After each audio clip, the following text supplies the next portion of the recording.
She was a billionaire CEO who could command boardrooms, yet she was powerless against her own daughter's silence. He was a janitor with nothing but a broken heart and a quiet strength.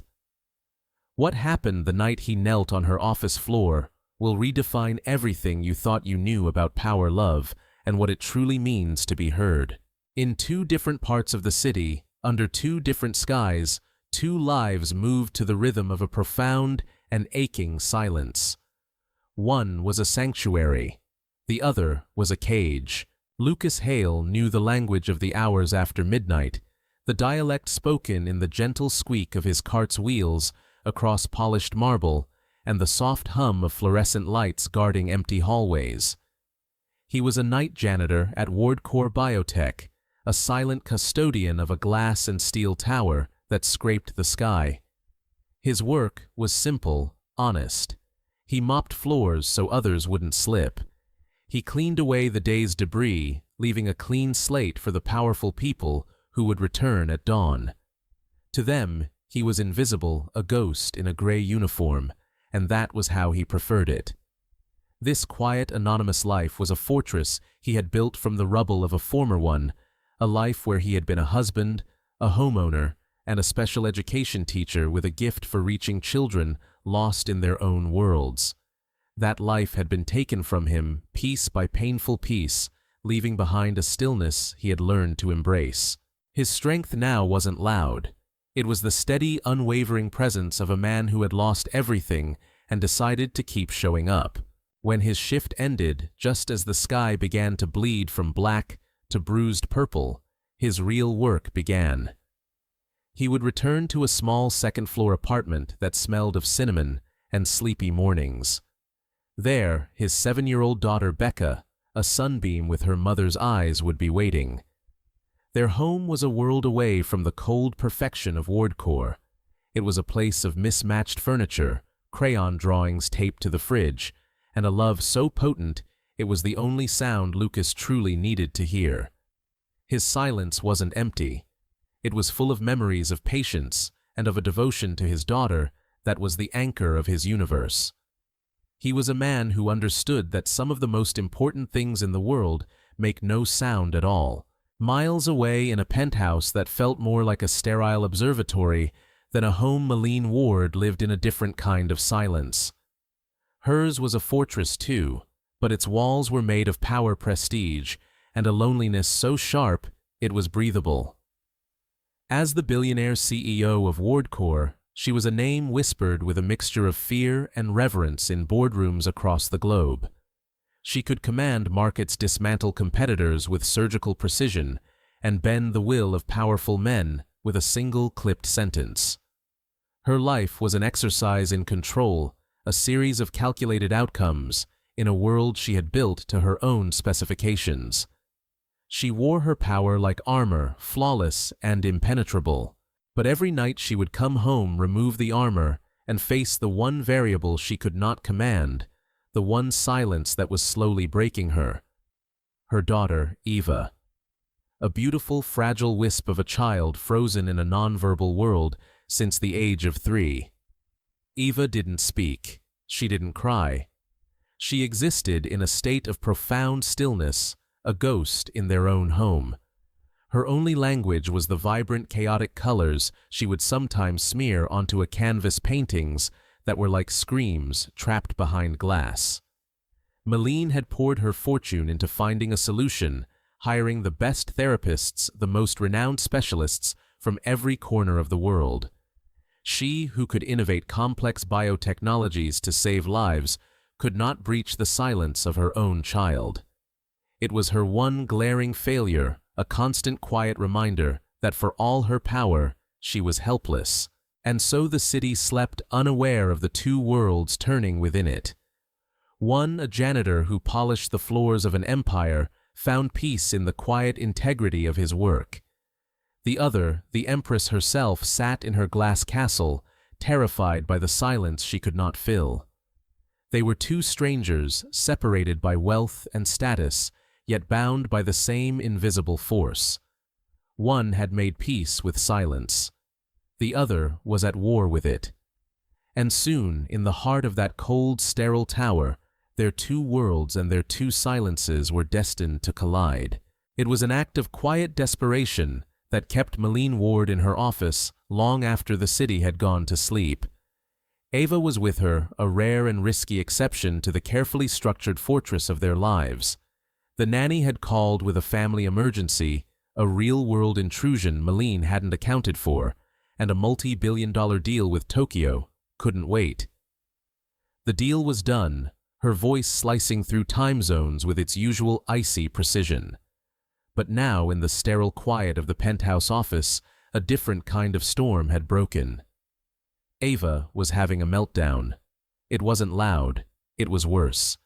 It was a silent, violent tremor that shook her small body, her tiny frame rigid with an invisible agony. There were no screams, only a frightening tension, her small hands clenched into white-knuckled fists, her eyes wide with a terror no one could name, and nothing could reach. Malene tried everything.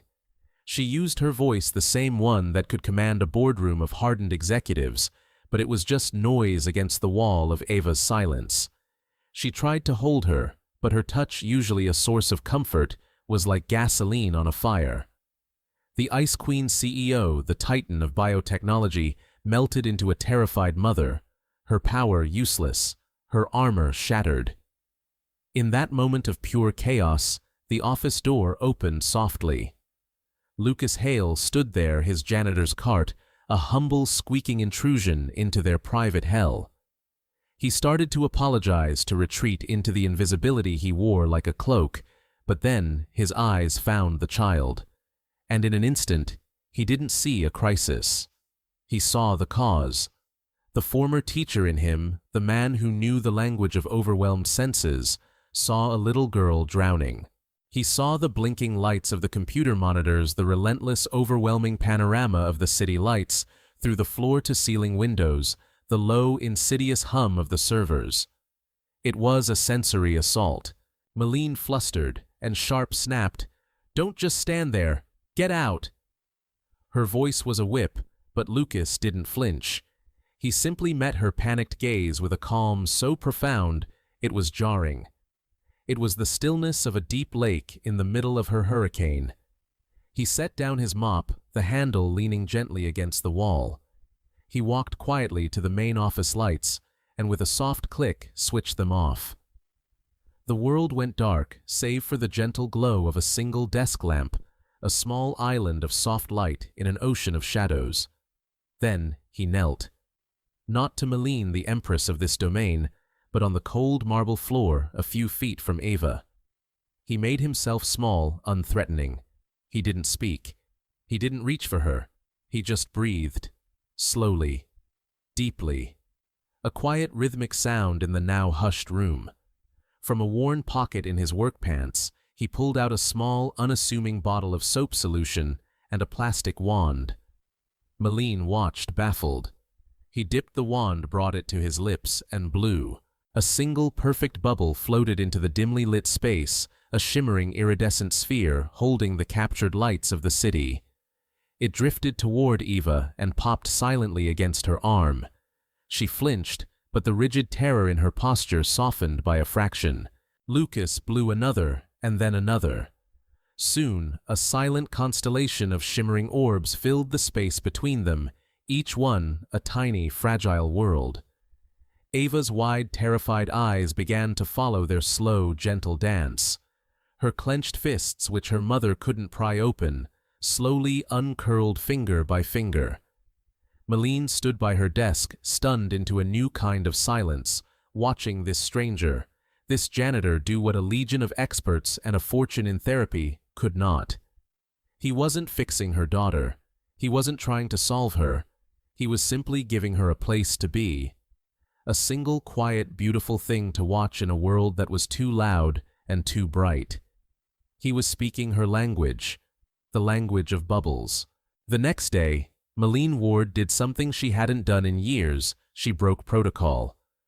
Hope, she was discovering, was a far more disruptive force than any market fluctuation. She had her assistant, a woman paid to make problems disappear, track down the night janitor's home address.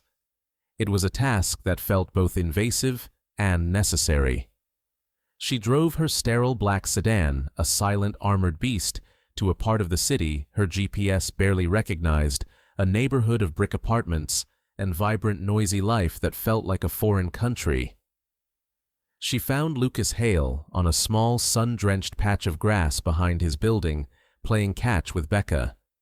He wasn't the quiet, almost invisible janitor from the night before. He was a father. The afternoon sun softened the weary lines around his eyes, and his laughter, easy and real, was a sound Malene hadn't realized she missed hearing in the world. When he saw her, a quiet guard returned to his eyes. The easy warmth vanished, replaced by a polite, impenetrable stillness. Malene, still in her perfectly tailored suit that cost more than his monthly rent, felt like an alien who had crash-landed in someone else's simple, happy world. She, a woman who could negotiate multinational mergers, suddenly found that her corporate language had failed her. She was awkward, out of place. "I need to hire you." She said the words coming out clipped and transactional. It was the only way she knew how to ask for help, the only language she trusted. Lucas stopped tossing the worn baseball one last time to Becca before turning to face her fully. "Hire me for what, Ms. Ward?" he asked, his voice even. "The floors in your office are clean." The gentle rebuke, devoid of any anger or sarcasm, hung in the air between them, more effective than any shouted insult. "Not for that." Malene managed her own voice, softer now, laced with a vulnerability she despised. "For Eva." She explained it all, the endless parade of renowned therapists with their charts and theories, the complete lack of progress, the moment of impossible peace he had created, with nothing more than soap bubbles and silence. "I will pay you whatever you want," she said, the desperation raw in her voice. "Just do what you did last night." Lucas listened, his expression unreadable. He looked over at Becca, who was now watching the two adults with wide, curious eyes, then back at the billionaire CEO. He saw past the expensive suit and the desperate words. He saw the terror behind her power. "I'm not a therapist anymore, Ms. Ward," he said quietly, the statement carrying the weight of a painful history. "That part of my life is over." "I don't care what you were," she insisted, stepping closer, her composure cracking. "I care about what you are. You're the first person who didn't try to make her speak. You just were." The words, so simple, were the truest things she had said all day. They resonated in the quiet afternoon air. A silent negotiation took place in the space between them. It wasn't about money or employment. It was about principles. It was a clash of two worlds. Lucas finally gave a slow nod, but it wasn't an acceptance of a job. It was an acceptance of a human need he couldn't ignore. "I won't be your employee," he stated, his voice firm but kind, re-establishing the boundary she had tried to cross. "There will be no pressure, no expectations.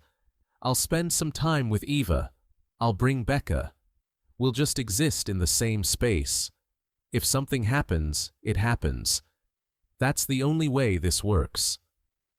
Malene, a woman who built her empire on contracts and clearly defined deliverables, found herself agreeing to an arrangement with no predictable outcome, no guaranteed return on investment.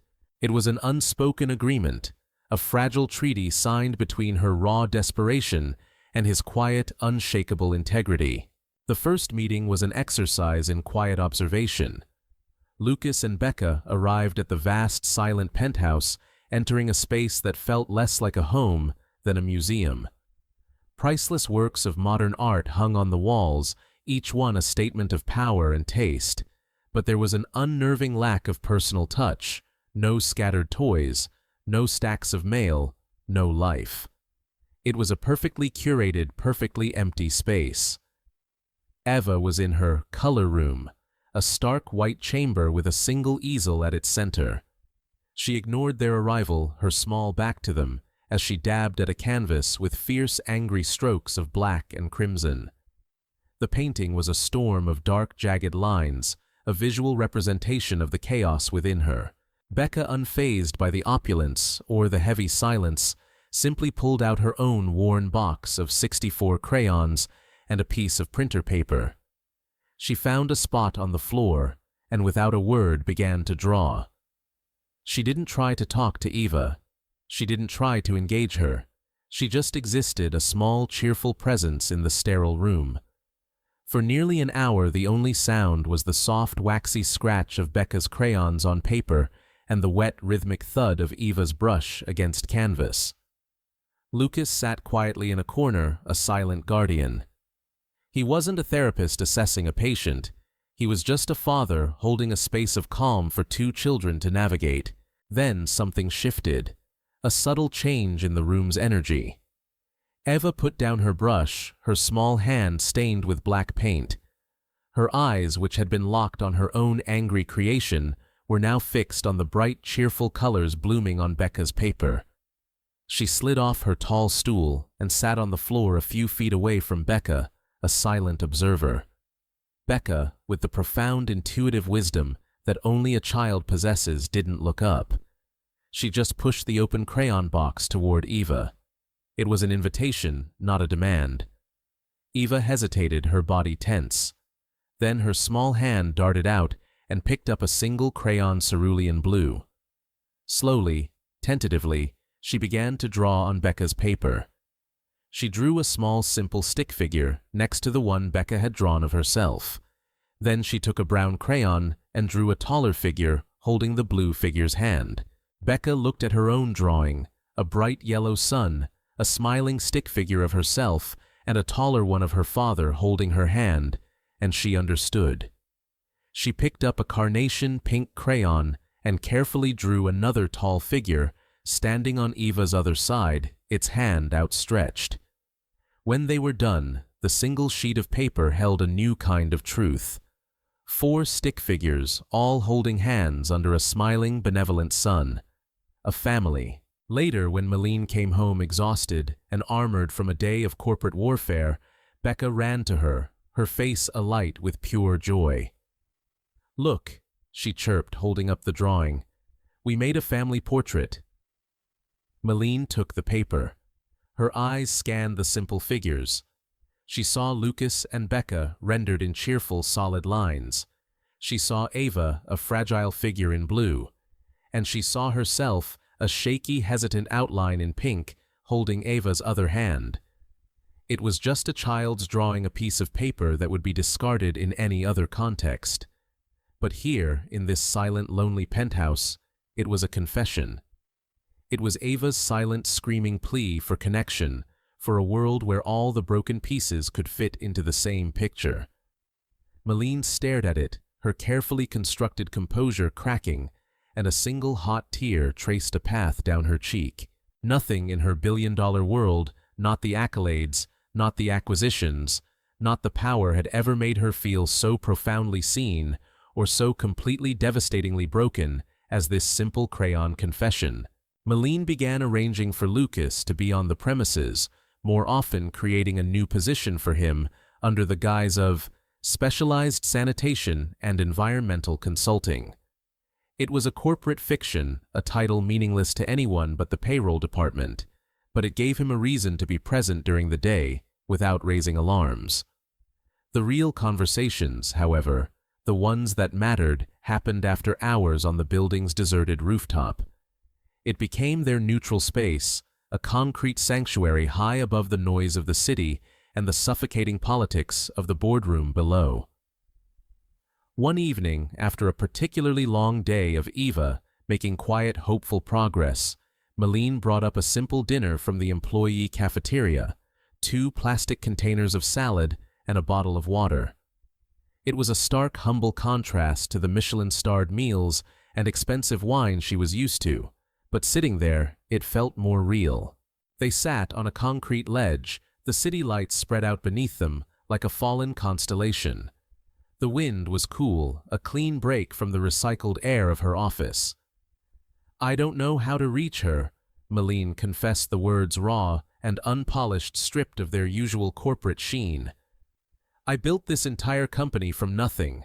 I can predict global market shifts with 98% accuracy, but I can't predict my own daughter. The silence. It started after her father left. She had never spoken of this to anyone. He said he couldn't handle it, couldn't handle a broken child. That was his word, broken. So he just disappeared. It was the first time she had voiced her buried trauma, the secret wound that festered beneath her power.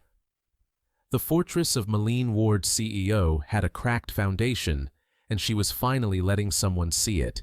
Lucas listened, his presence a quiet, steady container for her pain. He didn't offer platitudes or solutions. He just listened. "She's not broken, Malene," he said softly, using her first name for the first time. It felt both strange and right.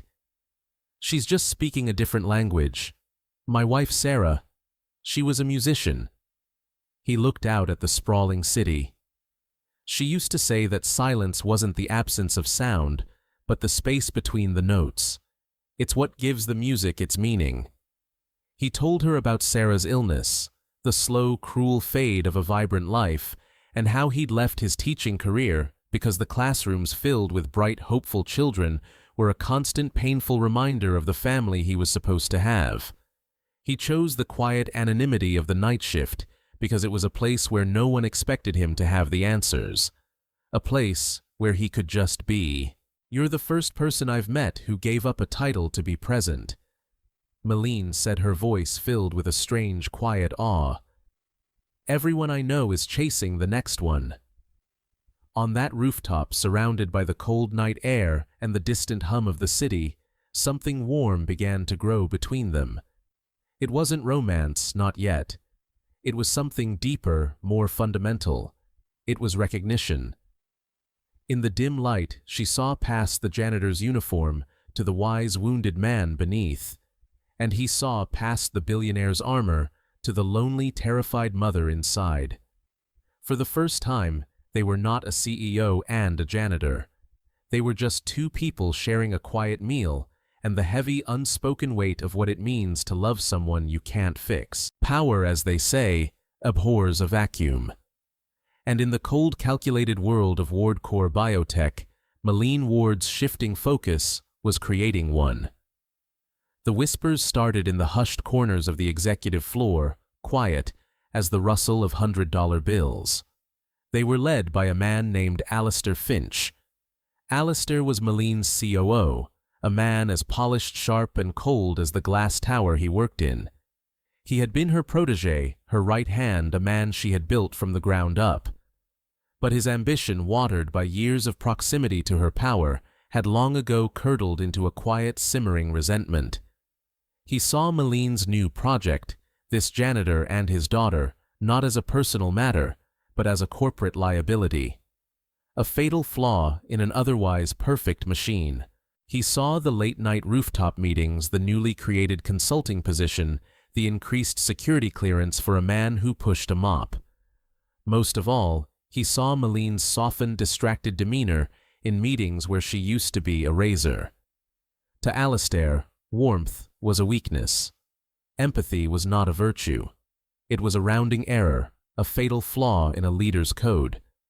And so he began to sow seeds of doubt among the board members, framing his ambition as fiduciary duty. "Her judgment is compromised," he would murmur over expensive lunches where loyalty was traded like stock options. "She's making emotional decisions, not strategic ones. She's giving a janitor unprecedented access to our facilities, our data. Think of the optics. Think of the security risk." He presented Lucas not as a person, but as a variable of risk. He compiled a file, a narrative crafted for maximum damage. The file painted a picture of a failed man, an opportunist preying on a vulnerable, grieving mother. Lucas Hale, former special education teacher, left his position abruptly under unspecified circumstances. Widower, no significant assets. Current position, night shift sanitation. The narrative was simple clean and utterly damning, in a world that measured a man's worth by his net worth and his title. The board, a council of old guard executives who had always been slightly unnerved by Maline's fierce, uncompromising leadership, began to listen. They saw the stock price dip by a fraction of a point and called it a catastrophic trend. They saw a powerful woman showing a flicker of humanity and called it a breakdown. Alistair's whispers gave their own fears a voice. They were watching a queen, and they smelled blood in the water. Alistair wasn't just planning to remove a janitor. He was laying the groundwork to take an empire. The battle for Wardcore wouldn't be fought with data or innovations, not this time. It would be fought over the perceived weakness of a mother's love. The breakthrough came not in the sterile penthouse or the stark white color room, but in the small sunlit world of Lucas's apartment. Maline had agreed hesitantly to bring Eva to a place so normal. It was a step outside her controlled environment, and it terrified her. The apartment was filled with the warm scent of cinnamon from Becca's afternoon snack and the happy lived-in clutter of a real life. There were crayon drawings taped to the refrigerator next to a school schedule and a kitchen chair that wobbled slightly. For Eva, who had only known the cavernous, perfect and silent spaces of her mother's world, it was a revelation. She was quiet, but it was a different kind of quiet. Not the tense, fearful silence of her home, but a curious, observant quiet. Becca, in her element, was showing Eva her most prized possession, a small painted wooden bird that, when wound with a tiny key, flapped its wings and chirped a tinny, repetitive song. Eva watched, mesmerized, her eyes following the mechanical creature's simple, predictable movements. Becca wound it up again and again, the two girls sitting on the worn rug, sharing the simple, uncomplicated joy of the toy. From the small kitchen, Lucas and Maline watched a sense of fragile, unspoken peace settling over them. Lucas was making grilled cheese sandwiches, the simple, comforting act, a quiet statement of care, in a way that words could not be. The afternoon was fading, the light turning a soft, burnished gold. It was time to go. "Ava, honey, we need to get home." Maline said, her voice gentle, but with the familiar ingrained edge of a schedule to keep an appointment to make. It was a subtle shift in tone, but Ava felt it instantly. Her face clouded over. The familiar frightening tension returned to her small body. She looked at the little wooden bird, then at Becca's open, smiling face, and then her eyes found Lucas. He was standing by the door, his jacket on, waiting. He offered her a small, sad smile, a silent acknowledgement that this small moment of warmth and safety was over. Ava's gaze locked on him. Her lips, which hadn't formed a word in 4 agonizing years, parted, and then a sound. A small, raspy whisper, fragile as a bird's wing, but as clear as a bell in the quiet apartment. "Stay." It was the first word she had spoken since she was 3 years old. It wasn't, "Mama." It wasn't, "No." It was a plea, a command, an entire world of fear and longing packed into a single explosive syllable, and it was directed at the one person who had never asked her for a thing. Maline froze, her heart stopping in her chest. The world tilted on its axis. She dropped to her knees on the linoleum floor, the sound of her own gasping breath loud in her ears. Tears streamed down her face, tears of shock, of relief, of a joy so fierce and so sudden it was painful. She looked from her daughter's impossibly brave face to Lucas's, her expression a mix of profound gratitude and utter soul-shaking astonishment. The word echoed in the quiet apartment, a sound that changed everything. It wasn't just a word, it was an anchor thrown across a vast, silent sea, and it had landed squarely, irrevocably, at Lucas Hale's feet. Alistair Finch chose his moment with the precision of a surgeon. He waited until Maline was at her most vulnerable, her focus and energy entirely consumed by the fragile, miraculous hope that Ava's breakthrough represented. He called an emergency board meeting, the email citing, grave concerns over executive stability and corporate governance. The atmosphere in the boardroom was cold, the long marble table reflecting the grim, impassive faces of the board members like distorted masks. Alistair stood at its head, a vision of calm, controlled power, his custom-tailored suit a stark contrast to the chaos he was about to unleash. He presented his case not as a coup, but as a necessary, painful rescue mission. Malene Ward is a brilliant founder. He began, his voice dripping with a false practice sincerity that made Malene's skin crawl. We all owe her an immense debt, but her recent behavior demonstrates a catastrophic lapse in judgment. He projected documents onto the massive screen at the end of the room. Financial reports showing negligible, predictable market downturns were framed as a looming crisis. Security logs detailing Lucas Hale's after-hours access to the building were presented as a dangerous, unprecedented breach. He even produced a heavily edited audio clip from a hallway conversation where Malene, speaking to Lucas with raw emotion, had said, "I don't care about the company right now. I only care about her." The words, stripped of their context, sounded damning reckless. "She is emotionally compromised," Alistair declared, his voice rising with theatrical gravity. "She is putting this company, our shareholders, our life's work at risk for a man she has known for a matter of weeks. A janitor." The word hung in the air, weighted with years of practiced contempt. He let it sink in before delivering the final killing blow. "Therefore," he continued, "I have filed a petition with the court invoking Clause 7B of the corporate bylaws. We are seeking to have Malene temporarily removed as CEO and placed on mandatory medical leave, citing extreme emotional instability." He paused, letting the full weight of the betrayal land. "We are seeking an injunction to transfer executive authority to myself pending a full psychiatric evaluation." It was a brutal public execution. Malene sat in her chair at the head of the table, completely blindsided. She was surrounded by the men she had mentored, the people whose fortunes she had single-handedly built. Their faces were a nauseating mixture of feigned pity and cold, hard calculation. They weren't just taking her company.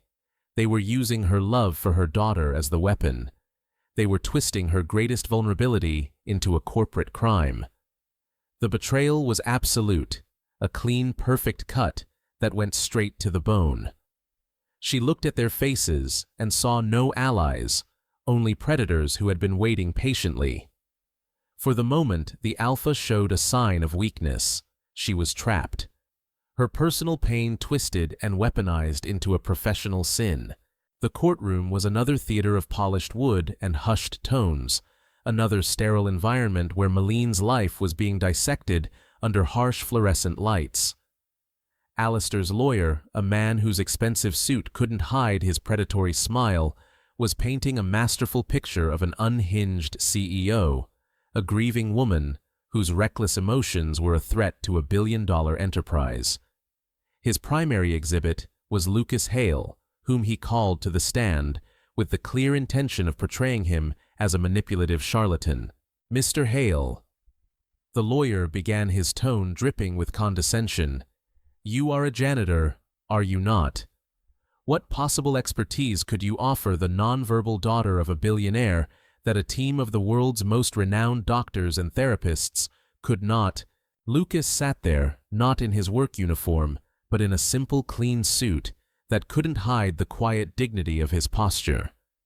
He looked not at the lawyer, but at the judge, and then briefly, reassuringly, at Malene. "I don't have expertise, sir," Lucas said, his voice calm and steady in the silent room.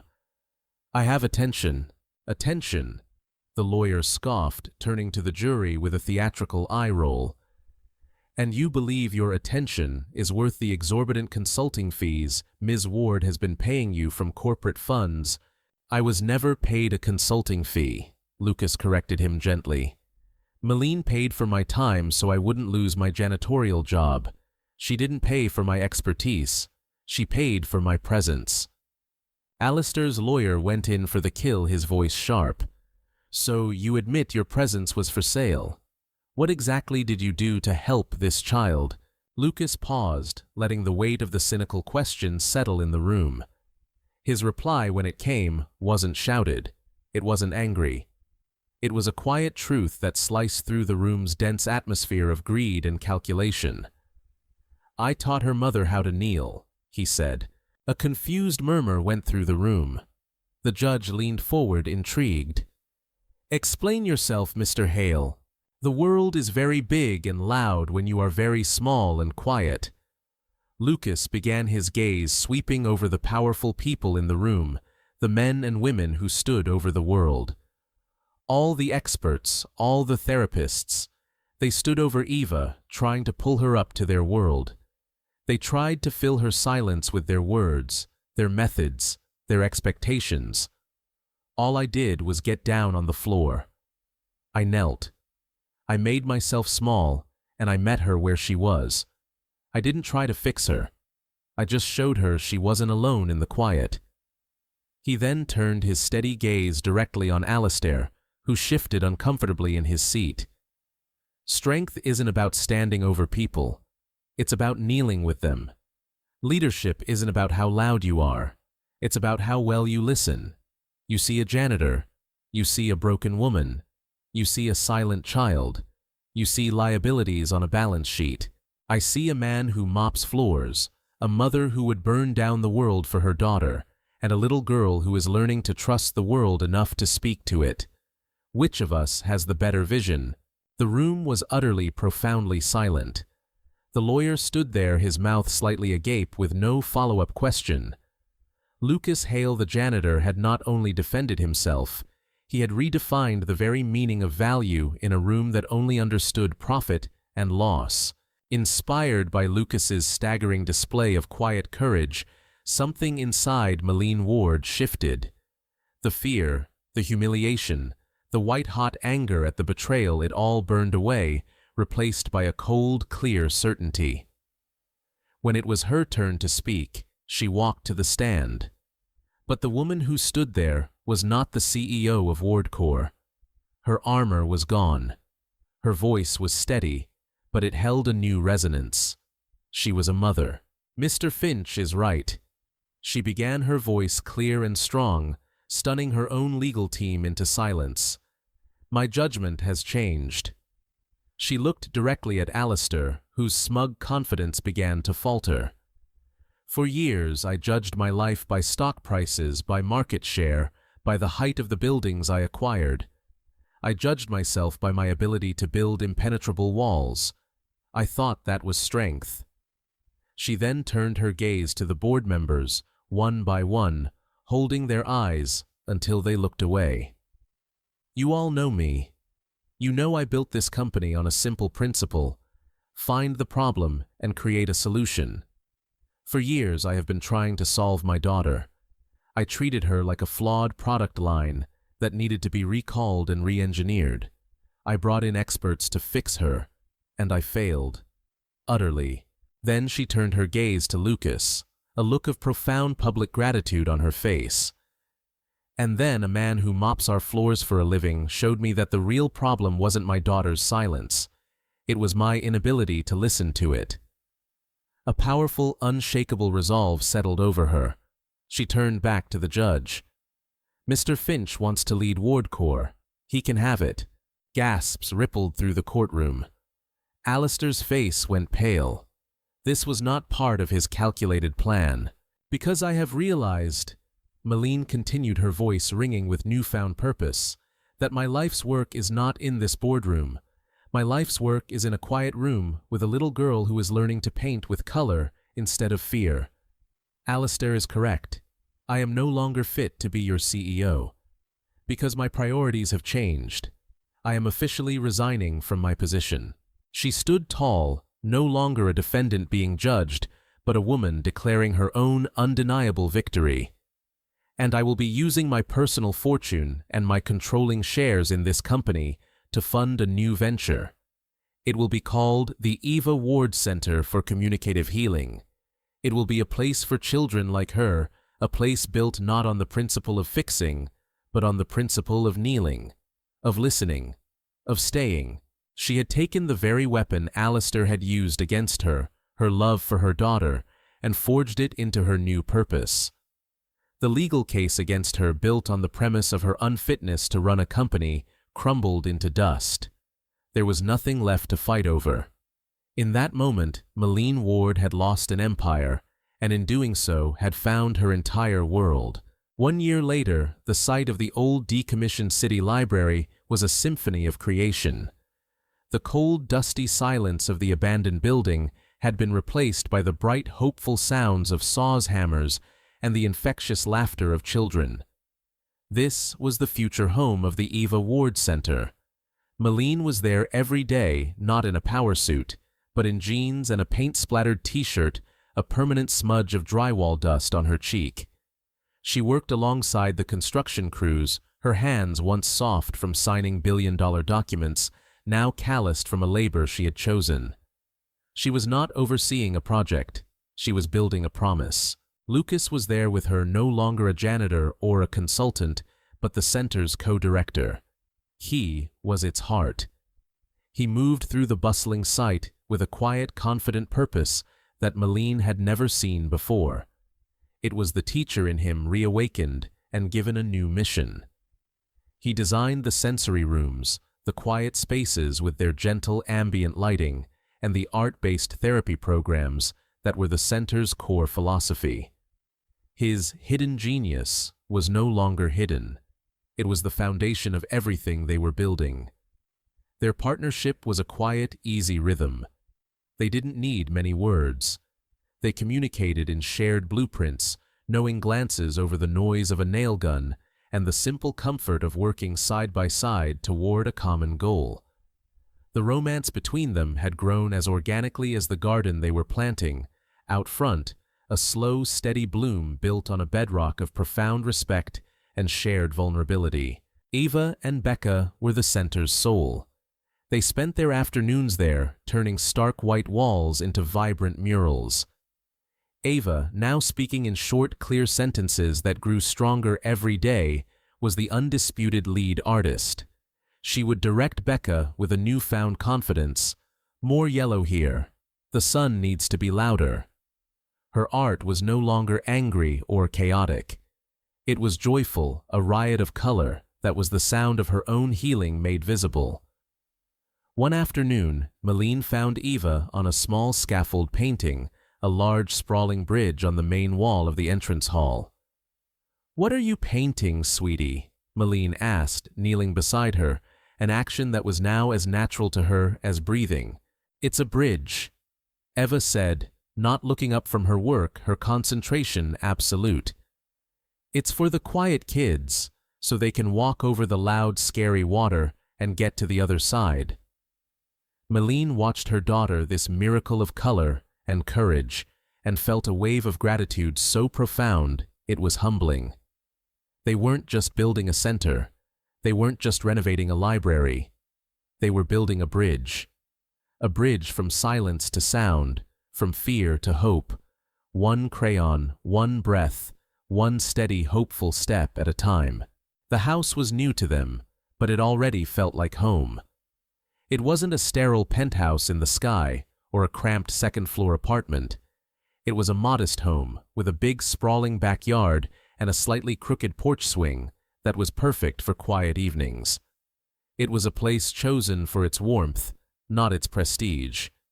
It was a place where a family could put down roots. Sunday mornings were for pancakes. It had become their sacred ritual. Lucas was at the stove, a spatula in hand, flipping flapjacks shaped like stars and dinosaurs, a culinary skill he had perfected over long years of single fatherhood. Becca was setting the mismatched plates, chattering excitedly about her soccer game from the day before. Malene was sitting at the worn wooden table, just watching it all, a soft, genuine smile on her face that reached her eyes. She was wearing one of Lucas's old, faded sweatshirts. It was more comfortable and felt more valuable than any designer gown she had ever owned. Eva sat beside her, carefully pouring a slow, deliberate river of maple syrup onto her plate. She looked up at Malene, her eyes bright and clear, her world no longer trapped behind a wall of silence. "Mama," she said, her voice confident and full of a child's simple, profound logic. "Home is where the pancakes are." Malene laughed, a real unburdened sound that filled the small sunlit kitchen. She reached across the table and her hand found Lucas's. Their fingers intertwined, a simple, powerful gesture of belonging that needed no words. They weren't a perfect family assembled from the broken pieces of two different lives. They were a real one. They were messy and complicated and beautiful. And real, they had all come to understand, was more than enough. In the end, it wasn't the money, the power, or even the miracle of a first word that had saved them. It was this quiet, ordinary Sunday morning. It was the smell of pancakes and the sound of children's laughter. It was the courage to kneel, the patience to listen, and the profound, life-altering promise to stay. It was two broken people and two hopeful children finding their way home, not to a place on a map, but to each other. And maybe, just maybe, the greatest love stories aren't about being saved, but about being seen. They teach us that home isn't a place you build, but a quiet promise you keep. Now we'd love to hear from you. Where are you watching from today? Let us know in the comments below. What part of Lucas and Malene's story touched your heart the most? Was there a moment that stayed with you? If you believe in the power of second chances and stories that warm the heart, we would be so grateful if you would subscribe to Second Chance Hearts and hit the notification bell. And please share this story with someone who might need a little reminder that it's never too late to find your way home. Thank you for watching Second Chance Hearts. From our hearts to yours, take care of each other.